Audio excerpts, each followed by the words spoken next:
শুকরিয়া আদায় করছি যে বেঁচে আছি এখনো, কারণ হয়তোবা বেঁচে থাকার কথা ছিল না, অথচ এখন কথা বলতে পারছি। বিভিন্ন ষড়যন্ত্র প্রতিনিয়তই ঘিরে আছে এবং বিভিন্নভাবে আমাদেরকে বিভিন্ন বিপদের সম্মুখীন করার চেষ্টা চলছে। আমরা আজকে এই আলিফ ভাইয়ের বাড়িতে গিয়েছিলাম, সার্জিস ভাই, হাসনাত ভাই সহ আমাদের সাথে 3টা গাড়ি ছিল। তো আমরা কবর জিয়ারত করতে গিয়েছিলাম চট্টগ্রামের কর্মসূচি শেষ করে। আমরা কবর জিয়ারত শেষে ফেরার পথে সৌভাগ্যবশত আমরা গাড়ি চেঞ্জ করে ফেলেছিলাম। যে হাসনাত ভাই, সার্জিস ভাই একটা গাড়িতে ছিল, আমি একটা গাড়িতে ছিলাম এবং আমার বন্ধুরা, আমার ভাইয়েরা অন্য আরেকটা গাড়িতে ছিল। তো আমরা একটু পিছিয়ে আসতেছিলাম, প্রায় 5-7 মিনিটের রাস্তা পিছিয়ে আসতেছিলাম, আর সামনে আমাদের ওই গাড়িটা ছিল। তো একটা ট্রাক এসে উদ্দেশ্য প্রণোদিতভাবেই আমাদের যেই গাড়িটা ছিল সেই গাড়িটাকে ট্রাক চাপা দেওয়া হয়। কিন্তু ওখানে যারা ছিল, যখন ট্রাকটা আসতেছে দেখেছে তখনই গাড়িটাকে ব্রেক করা হয়। কিন্তু গাড়িটাকে ব্রেক করা সত্ত্বেও আবার সেখানে এই ট্রাক চাপা দেওয়া হয়। এবং আপনারা, আমার সাথে আমার একজন বন্ধু আছে যে ছিল ওখানে। তো বন্ধু, মূলত ঘটনাটা কি ঘটছিল? আর পাশাপাশি হচ্ছে ওই গাড়িতে ট্রাক চাপা দেওয়ার পরেও আমাদেরকে যে সকল ভাইয়েরা ছিল ওই লোহাগড়ার, ওই আলিফ ভাইয়ের এলাকার, ওনারা আমাদেরকে এগিয়ে দিতে আসতেছিলেন। তো একটা বাইকেও গাড়িতে ট্রাক চাপা দেওয়ার পরে আরো 2টা বাইকে ট্রাক চাপা দেওয়া হয়। এবং পরবর্তীতে যখন ড্রাইভারকে জিজ্ঞেস করা হয়, তার কাছ থেকে কোনো আনসার থাকে না। সে বলে যে তাহলে কি আমাকে মারবেন, মেরে ফেলেন, মামলা দিবেন, মানে অনেক ভিত্তিহীন কথাবার্তা বলতেছিল। এবং পরবর্তীতে আমরা জানতে পারি যে যেই গাড়িটা ছিল, যেই ট্রাকটা ছিল, সেই ট্রাকের মালিক হচ্ছে একজন আওয়ামী দোসর। সে এখন পলাতক আছে, তার বিরুদ্ধে মামলা করা হয়েছে। আসলে আমরা জানি না আমাদের নিরাপত্তাটা কোথায়। আমরা শুরু থেকেই বলে আসতেছি যে আসলে দিন নাই রাত নাই আমরা ছুটতেছি। যখন যেখানে যেই সমস্যাটা হচ্ছে আমরা যাচ্ছি, কথা বলতেছি, আমরা আমাদের জায়গা থেকে কাজ করছি। কিন্তু একটা মহল, শুধু একটা মহল নয়, কিছু মহল শুরু থেকে এখন পর্যন্ত আমাদের পেছনে এমনভাবে লেগে আছে আমাদের ক্ষতি করার জন্য, যার প্রতিফলন আপনারা আজকে দেখেছেন। তো আমরা আসলে জানি না যে আজকে আমি আমার আব্বার সাথে বা আম্মার সাথে ফোন কল করার পরে আবার পরবর্তীতে আর কখনো আমি আমার আব্বু আম্মুর সাথে কথা বলতে পারবো কিনা সেই নিশ্চয়তা আমাদের নেই। আমরা যেই মানুষগুলো আছি আমাদের কারোরই সেই নিশ্চয়তাটুকু নেই। তো আমার কাছে মনে হয় এটা সার্জিস, হাসনাত বা আমাকে মেরে ফেলার জন্য এটা করা হয় নাই। এটা বৈষম্যবিরোধী ছাত্র আন্দোলন, অর্থাৎ বাংলাদেশের সাধারণ জনতার স্বপ্নকে মেরে ফেলার জন্য এটা করা হয়েছে।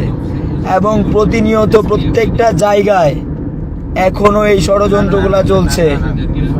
মানে মুভি স্টাইলে যেভাবে বিভিন্ন নেতাদেরকে বা হচ্ছে চক্রান্ত করে, ষড়যন্ত্র করে, ট্রাক চাপা দিয়ে, ট্রেন চাপা দিয়ে, বিভিন্নভাবে রোড অ্যাক্সিডেন্ট করিয়ে মেরে ফেলা হয়, ঠিক একইভাবে প্ল্যানটা করা হয়েছে আমার কাছে মনে হয়। তো আমরা জানি না আসলে আমাদের নিরাপত্তাটুকু কোথায়। কিন্তু পরিষ্কারভাবে বলতে চাই, এগুলা করে আমাদেরকে দাবায় রাখতে পারবেন না। একজন হাসনাত, একজন সার্জিস মারা গেলে বাংলাদেশে এখন হাজার হাজার সার্জিস হাসনাত আছে। বাংলাদেশে কথা বলার জন্য হাজার হাজার এখন সার্জিস হাসনাত আছে। একজন সার্জিস হাসনাতকে মেরে ফেলে যদি মনে করেন যে বাংলাদেশকে বা হচ্ছে এই আমাদের যেই স্বপ্নটা দেখছি, আমরা যেই বাংলাদেশের স্বপ্ন দেখছি, সেই বাংলাদেশের স্বপ্নটাকে ভুলিয়ে দেবেন, তাহলে আপনারা বোকার স্বর্গে আছেন। অথবা যদি ভেবে থাকেন এই 2-4 জনকে মেরে ফেলে আবার আওয়ামী পুনর্বাসন হবে বা স্বৈরাচারীরা আবারও দেশে ফিরে আসবে, এই স্বপ্ন ভুলে যাবেন। তাই পরিষ্কারভাবে বলতে চাই, যারা এই হত্যাকাণ্ড ঘটানোর ষড়যন্ত্রের সাথে লিপ্ত ছিল, প্রত্যেককেই দ্রুত সময়ের মধ্যে বের করতে হবে এবং এই ঘটনার সুষ্ঠু তদন্ত করতে হবে। দেখেন, পরপর কিছু কিছু ঘটনা ঘটতেছে।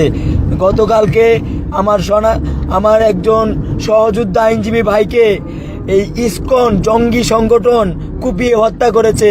আজকে আমাদেরকে ট্রাক চাপা দিয়ে মেরে ফেলার পায়তারা করেছে। এই ঠিক একইভাবে প্রতিনিয়ত কোনো না কোনো ষড়যন্ত্র চলছে, কোনো না কোনো ষড়যন্ত্র চালিয়ে যাচ্ছে আমাদেরকে দাবিয়ে দেওয়ার জন্য। তাই আমরা পরিষ্কারভাবে বলতে চাই, এখনো যে আওয়ামী দোসররা ঘোরাফেরা করছে, মুক্ত হাওয়ায় ঘুরে বেড়াচ্ছে, এর ফলস্বরূপ আপনারা আপনাদের সন্তানদের লাশ দেখতে পারবেন। হয়তোবা দেখেছেন, গতকালকে আপনাদের একজন সন্তানকে কুপিয়ে হত্যা করেছে। এটা হচ্ছে আওয়ামী লীগের দৃষ্টান্তমূলক এখনো শাস্তি প্রদান না করার ফসল। যদি আরও লেন্দি হয়, আপনারা যদি এই স্থবিরতার ভেতরে থাকেন, সিস্টেমের ভেতরে থাকেন, তাহলে হয়তোবা আরও লাশ দেখতে হবে পরবর্তীতে। তাই আমরা পরিষ্কারভাবে বলতে চাই, সিস্টেম যদি ভাঙতে হয় তাহলে সিস্টেম ভাঙেন। সিস্টেম ভেঙে যারা এখন আওয়ামী দোসররা খোলা হাওয়ায় ঘুরে বেড়াচ্ছে, প্রত্যেককেই দৃষ্টান্তমূলক শাস্তি প্রদান করতে হবে, প্রত্যেককেই দ্রুত সময়ের মধ্যে গ্রেপ্তার করতে হবে। প্রশাসনের এই স্থবিরতা আমরা দেখতে চাই না। আমরা পরিষ্কারভাবে বলতে চাই, যারা এখনো স্বৈরাচারের দোসরেরা প্রশাসনের গুরুত্বপূর্ণ জায়গাগুলোতে বসে আছে এবং সিস্টেম দেখাচ্ছে, প্রশাসনের স্থবিরতা বিরাজমান করছে, তাদেরকে দ্রুত সময়ের মধ্যে নির্মূল করেন, সমূলে নির্মূল করেন প্রয়োজনে।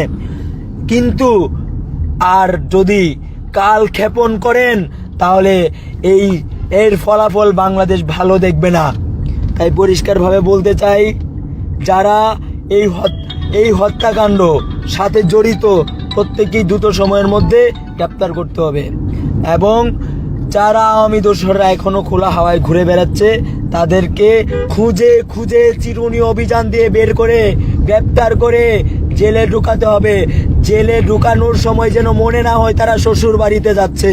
আমাদের আলেম ওলামাদেরকে তারা জিঞ্জির পরিয়ে, শিকল পরিয়ে টেনে হিস্টে নিয়ে যেত, আর তাদেরকে ডাব খাওয়ানো হয়, শ্বশুর বাড়ির আদর করা হয়।